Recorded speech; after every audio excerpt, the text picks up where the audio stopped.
of the most unusual cases which Sherlock Holmes was ever called upon to solve began at a small private school for boys in the north of Belgium. The boys' dormitory at 4 in the morning, lighted by a full moon, looked quiet and peaceful. It would have been difficult to imagine that here began a train of events which filled 4 graves before it was stopped.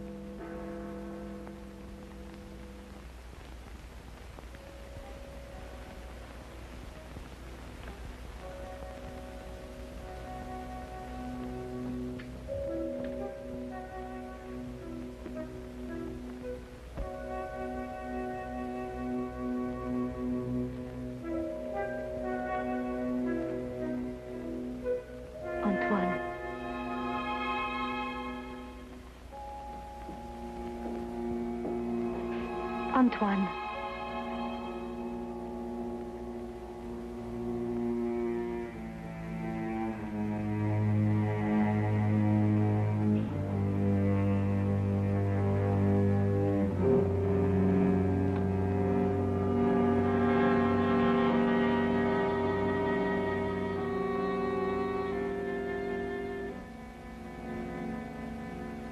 He has gone out. Didn't you try to stop him? I called his name. Either he did not hear or pretended not to. I was afraid to startle him.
This time, it's you.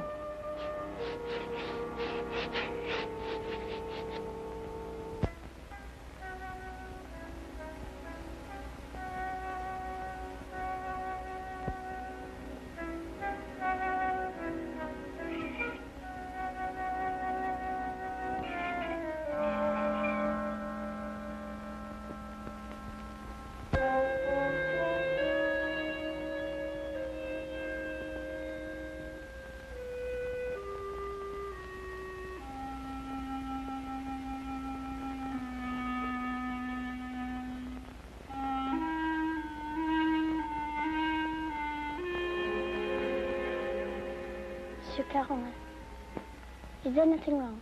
No. Nothing, Antoine. Go back to sleep. What are you going to do? The police? It will be the end of my career. We'll have to close the school. Send the boy away? Would that stop it? I suppose not. It's horrible. 3 deaths in 3 months. Each one foretold by the writing on the church steps. I still think the police... No. But your own life. I've never felt in better health. And if I'm careful to keep out of drafts and avoid falling downstairs. How can you joke at a time like this? There's a man in London He's solved cases even more hopeless than this. Sherlock Holmes? You thought of him? Let me write to him. And ask him to do what? To come here, investigate. Find out who is responsible for those deaths and how a schoolboy can tell in advance who is next to die. And have the school invaded? Our teachers questioned? Our boys terrorized? I'll do my own investigating, Mademoiselle Grande. In my own way.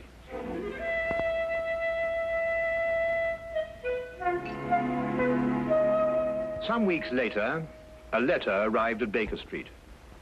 Holmes read it over once to himself and then aloud to me. Dear sir, it will be a source of eternal regret to me that I allowed myself to be dissuaded from writing to you sooner, Mr. Holmes. Now Mr. Carolan is dead of natural causes, the doctor says, though I am not sure he isn't mistaken. I pray that you will come to Arno without delay and lend us your assistance in putting an end to these ghastly occurrences. Respectfully yours, Marie Grande. You deduce that the writer of the letter was young? I'll go further than that. I'm prepared to wager that she's madly attractive to boot. Better and better. And on what do you base these interesting conclusions? Wishful thinking, my dear chap. Wishful thinking. Then wish no more. She is both young and attractive, with hair the color of autumn honey. Oh, did you read that between the lines? No. This came with the letter. Uh-huh. A lovely color, you'll admit, Watson. And from a beautiful young woman at that. Now, come, Holmes. That's neither logical nor factual, and you know it. You aren't the only one privileged to think wishfully, my dear Watson. Bravo. So you're going to take the case? Yes, and if you pack for us both, I'll arrange for tickets. The boat train took us to Dover. By mid-morning the following day, Holmes and I were sitting in the headmaster's study at the Arno School in the presence of Mademoiselle Marie Grande, who was indeed extremely attractive, with hair the exact shade of autumn honey. Then you're quite sure you've told me everything, Mademoiselle Grande? That is only the matter of the old woman, but I don't think it's important. Well, let me be the judge of that, mademoiselle. Her name is Madame Soulet. She's a harmless, feeble-minded woman who sells charms and love philters for the ignorant. Some have called her a witch. I see. And what is her part in this affair? She admits she went to see those whose names were written on the church steps and offered to sell them some charms against the evil omen. That's most interesting. Did any of the other victims purchase these charms? I can only speak for Monsieur Carolin. He did not. And what about the others? Were they persons of wealth? No. Two were quite poor. The third one moderately well off. We have no really wealthy people here in Arno, Mr. Holmes. Except, of course, the Count de Passevant. You know the Count? No, indeed. I only happened to pass a carriage on the way boasting his coat of arms. However, I should like to have a word with this Madame Soulet, if that can be arranged. You have only to go to her house. It's on the edge of town, on the North Road.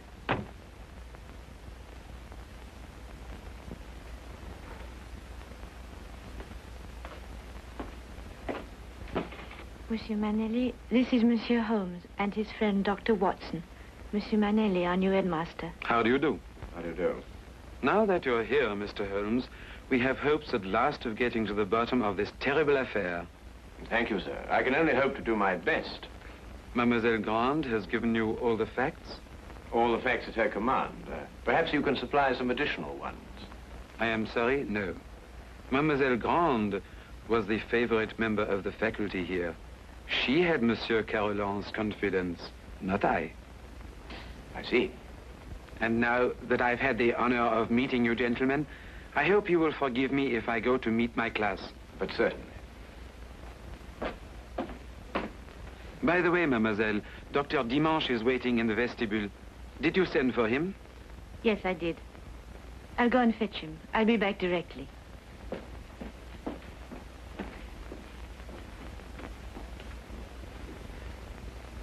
But the boy, Holmes, the boy, you hadn't asked to see the boy. The boy can wait, Watson. Yes, but why? Surely he's the most significant part of it. No, because he did the writing on the church steps. Why, yes.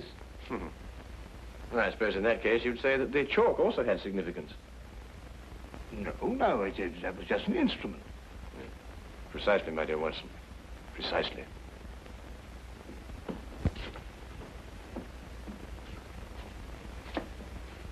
Mr. Holmes, this is Dr. Dimanche. Mr. Holmes and Dr. Watson. Delighted. How do you do, Doctor? Always happy to meet a colleague. Thank you, so am I. I hope I haven't kept you waiting. I came as soon as I got Mademoiselle's message. Won't you sit down? Thank you. Mademoiselle Grant tells me that you're the physician who attended Monsieur Carolan shortly before he died. Yes. My last examination of him gave me no hint of what was coming.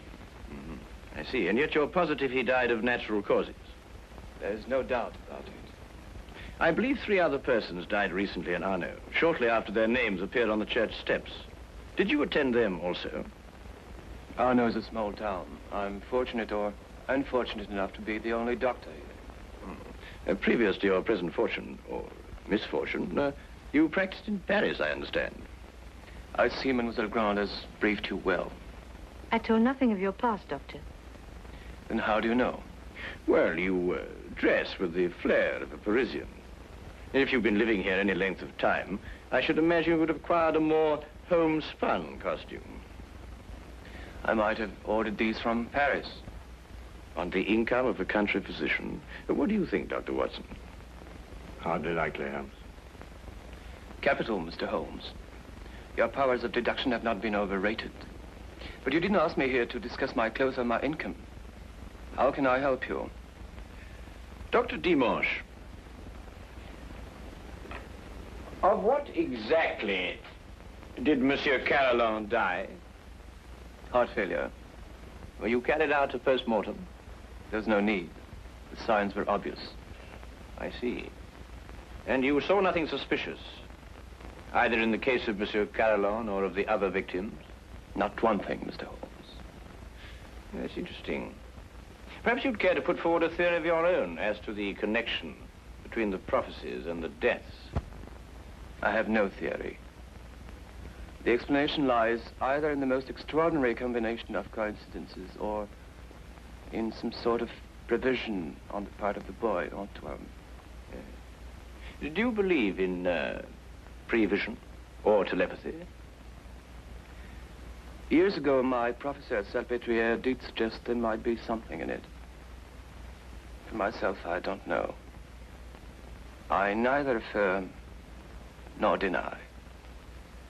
Then I believe you can tell me nothing more for the present, Dr. Dimanche. Don't hesitate to call on me again. No, I must go back to my surgery. I may have a patient waiting. You never can tell. I'll be here early tomorrow afternoon for the monthly examination, mademoiselle.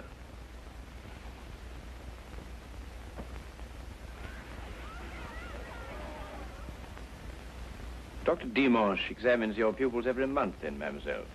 Yes. The health of our pupils is of the greatest concern to us. And so it should be, Mademoiselle Grant. And so it should be.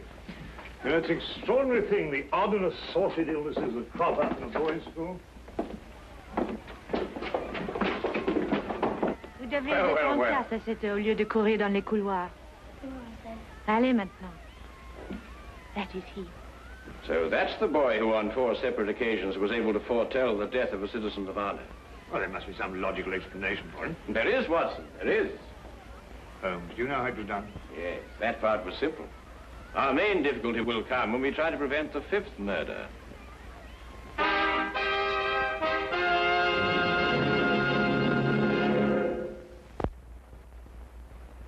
Turn to the case of the deadly prophecy. The church on whose steps the deadly prophecies were written stood less than 100 yards from the school. I had supposed that Holmes, with his usual attention to detail, would want to examine it thoroughly, but once again he surprised me. He did not stop. And I had a fair guess that perhaps he wanted to have a little talk with a certain Madame Soulet. Come in. Madame Soulet?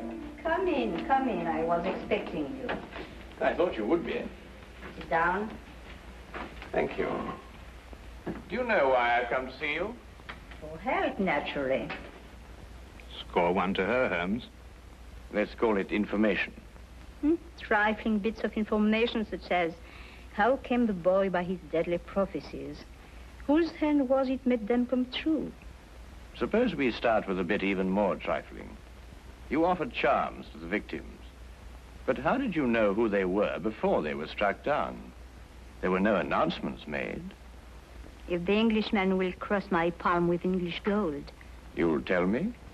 I will give the Englishman a filter, warranted to make him see so clearly and think so lucidly that all mysteries will be revealed to him. Each is as potent as the belief of the one who buys and uses it. If those four had bought instead of turning me away, who knows? But they did turn you away. And now all are dead. May I sell you a filter, sir? It will guard you against harm. Come, Watson.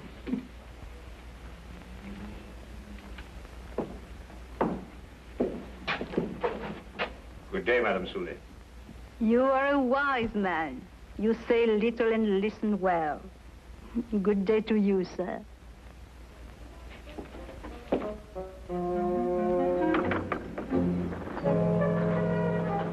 Filters, bosh. We might be living in the Middle Ages. Not the Middle Ages, Watson, merely a small European village. Ah, Count Passivar, I believe. Oui, monsieur. How do you know? I saw you in your carriage, sir. Ah, are you enjoying your stay in our village, Mr. Holmes? Do you know me, Count? I saw you from my carriage. Ah, bravo, Count. As you say in France, touché. May I introduce my very good friend, Dr. Watson? Enchanté, docteur. How do you do, sir? Have you formed any conclusions, Mr. Holmes, as to the names that were written on the church step?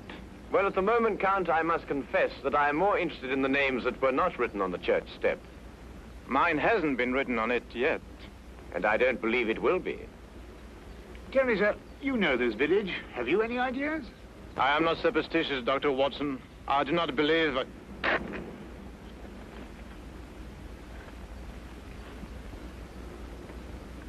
You're not superstitious, Count?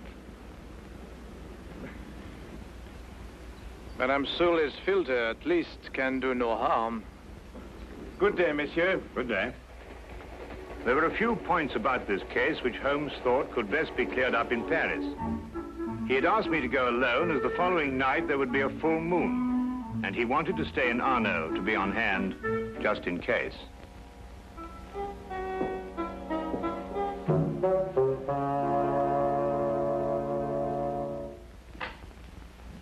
What is it? What's happened? Nothing at all, Antoine. You were walking in your sleep.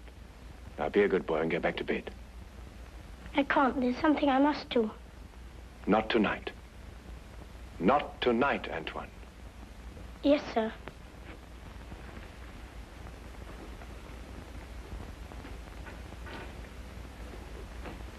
What does it mean? It means that nothing further will happen tonight. Sleep well, Mademoiselle Grand.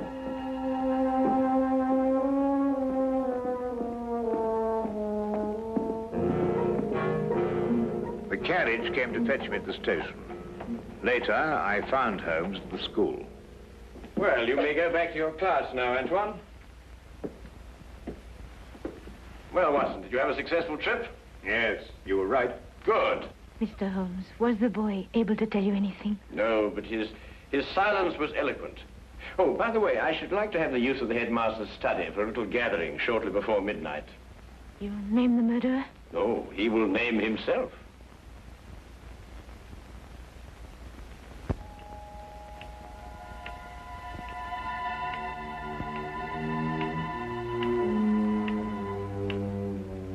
It's almost midnight, Mr. Holmes. Must we wait much longer? Ah, good evening, Count. I think you all know Count Bassivant. Count, you met Dr. Watson in front of Madame Soulet's cottage. Would you be so good as to take that chair, Count? I expect you're all wondering why you've been invited here at such a late hour this evening. Well, we are concerned with the murder of Monsieur Carolon and of 3 other citizens of Arno before him. Mr. Holmes are sure they died natural death. I happen to believe that they were murdered. Now, the question is, with what motive? Profit? But these were ordinary people of modest means. The murderer could scarcely hope to enrich himself at the cost of their lives. Now, a thought occurred to me, and I decided to go and see Count Bassivant and ask him if his life had been threatened too. It has been. And this is the feature of the case that most intrigues me. Blackmail has often been the prelude to murder, but here, for the first time, murder became the prelude to blackmail. What was demanded of you, Count? 100,000 francs. And if you didn't pay? My name was next to appear on the church tips. So you see, extortion was the motive from the first. And to that end, an atmosphere of terror was built up by means of 4 successive murders. It would take a man of superhuman courage to resist. But, Mr. Holmes, the names were written by one of our pupils. What possible connection could an 8-year-old boy have with such a scheme? Yes, Antoine. Just an unwitting tool. Of whom? The blackmailer must be someone who could have poisoned 4 people. Don't distress yourself, Madame Soulet. The killer meant suspicion to fall on you. But a person of your simple habits wouldn't play so dangerous a game. No. There is a suspect close at hand, who not only had an expert knowledge of poisons, but to whom the boy has been far more accessible.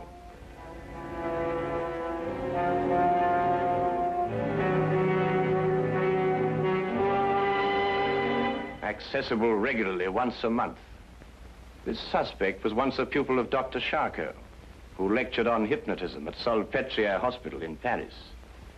It would have been as easy for him to send Antoine on his monthly errands as to wind up a mechanical toy. Dr. Watson. Yes? Yesterday in Paris, you made certain inquiries into the character and education of this suspect. What did you discover? I discovered that he was a spendthrift and a wastrel who had quit Paris in order to escape his creditors. It's a lie. Calm yourself, Dr. Dimanche. I, too, have dabbled in hypnotism. This morning, Antoine and I had a little talk. I suggested that he come down here at midnight and point out the person who instructed him to write on the church steps. The person he was instructed not to remember when out of the hypnotic trance. It lacks but 1 minute to 12 now.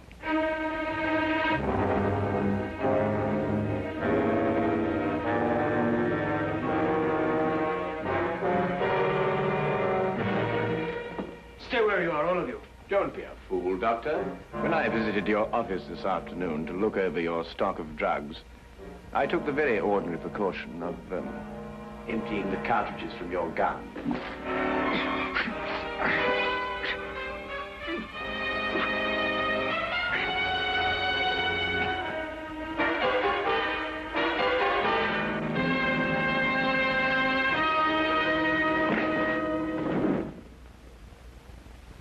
Should we wait for the boy to make the identification, Mr. Holmes? Mademoiselle, Mr. Holmes's deductions are always completely truthful and completely accurate. But the methods by which he achieves these ends are not always so straightforward. He said that he'd hypnotized the little boy to have him come here tonight at midnight. How did you know it was a bluff? You also said that the gun was unloaded. Oh,